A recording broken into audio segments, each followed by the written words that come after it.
This is Autoline Daily, the show dedicated to enthusiasts of the global automotive industry. You know, just when you thought that the U.S. incentives for EVs were dead and done, maybe they're not. Auto dealers are pushing back against Republicans in Congress that are trying to eliminate the $7,500 EV sales incentive. Several dealerships and dealer groups, including CarMax and Carvana, sent a letter to the Senate saying ending the subsidies would threaten dealers that have made significant investments in EV sales and service. They say that tax credits for new and used EVs, as well as incentives for battery production, and I quote here, must continue, even in a reduced form, for at least the next several years, close quote. The dealers are also opposed to the House version of the bill that imposes a $250 annual fee on EVs and a $100 fee on hybrids. One dealer near Seattle estimates that its sales would fall 25 to 30% without the incentives. It's becoming more and more difficult to find an affordable used car in the U.S. According to IC Cars, in 2019, used car prices under $20,000 made up nearly 50% of the 3-year-old market. Today, that's barely over 11%. The average price of a 3-year-old used car is now more than $32,000, up from just over $23,000 in 2019. That's a 40% increase. Production shutdowns caused by the pandemic and the chip shortage a few years ago meant that fewer new cars were sold. And that means that today there are fewer used cars in the market, which is causing prices to shoot up. With tariffs pushing up new car prices, more people will likely turn to the used car market, and that's only going to send prices higher. You know, they say it's the most anticipated new car in China, and the sales orders are something like we have never seen before. We're talking about the Xiaomi U7. In the first 3 minutes it went on sale, 200,000 orders poured in. In the first hour, that jumped to 289,000. They were coming in so fast that scalpers jumped in on the action. By the end of the day, Xiaomi announced that production was sold out until early next year. You know, when Tesla opened deposits for the Cybertruck, it reportedly got 1.9 million pre-orders. But the deposits were only $100, and they were fully refundable.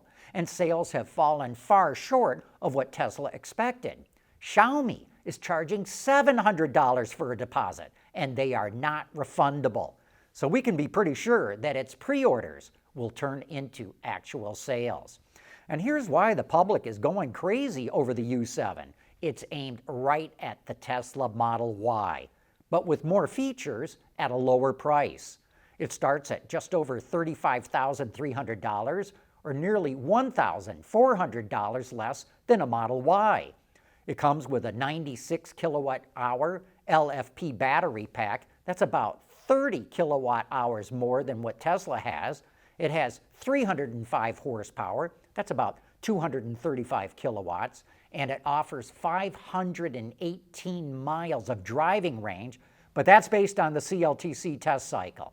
So the battery pack is bigger, it has 10 more horsepower, and it provides 100 more miles of driving range. The rip-roaring success of the car pushed Xiaomi's stock price to new highs, making its founder, Li Jun, the richest man in China, pushing his wealth well over $50 billion. Li, who is 55 years old, founded Xiaomi in 2010 to make smartphones. The company did not start making cars until March of 2021.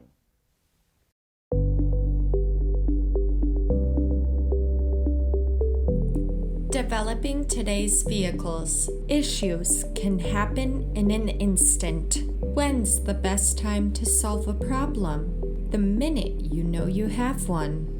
Meet Wireless Neo-Fi Cloud, your secure, off-the-shelf solution empowering real-time collaboration for quick resolution. With Wireless Neo-Fi Cloud, your team can prevent issues before they can escalate.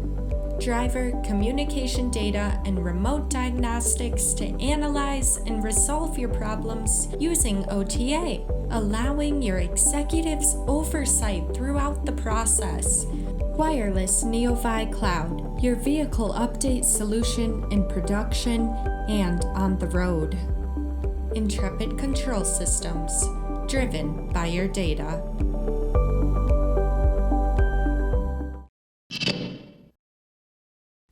Let's go back to that comparison of the U7 to the Tesla Model Y for a minute. Even though the Tesla Y was the best-selling car in China last year, that's probably not going to happen this year, not even with the updated version called the Juniper.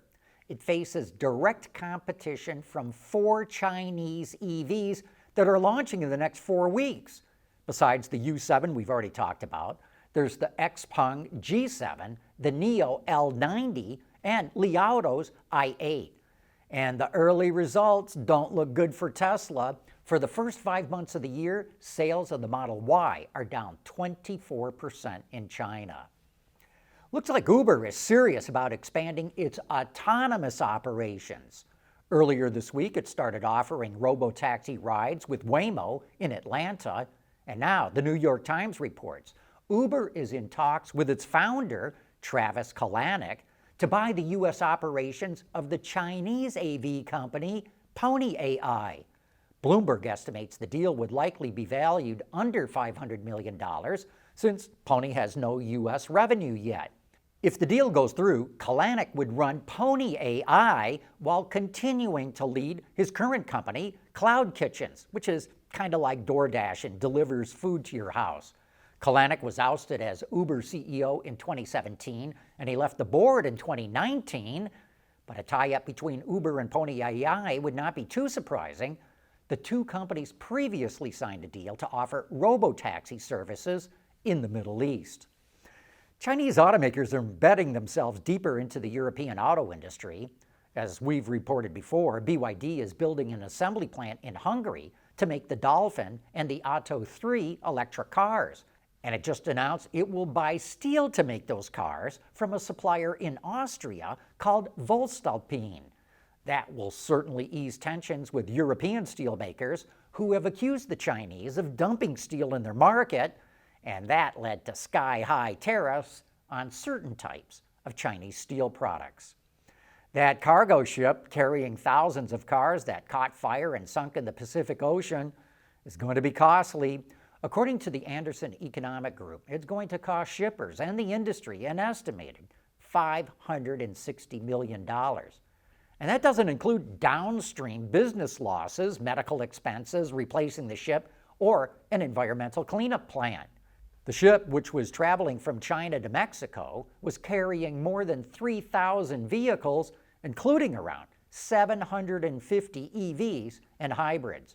The cause of the fire isn't known, but crew members reported seeing smoke coming from the area where the EVs were being stored.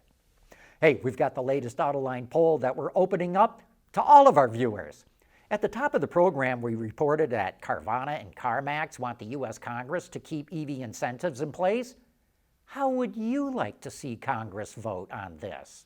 1, keep all those incentives in place. 2, just keep the $7,500 sales rebate.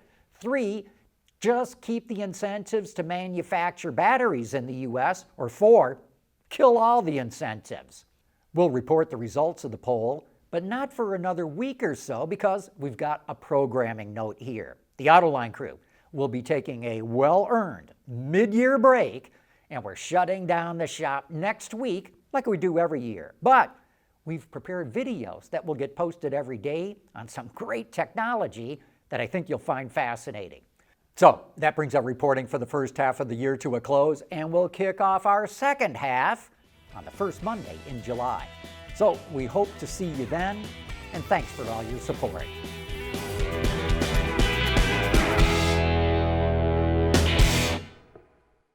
Autoline Daily is brought to you by Bridgestone, solutions for your journey.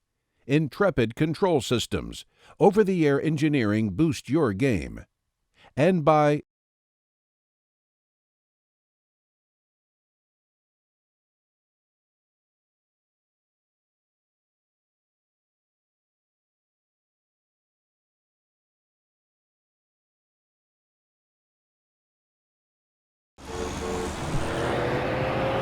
making a life full of memories, one road trip at a time.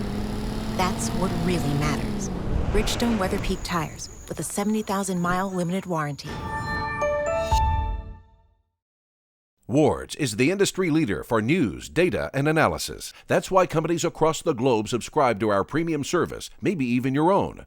Log in for subscriber access now. Check your company's intranet for details and rely on wardsauto.com to keep you informed.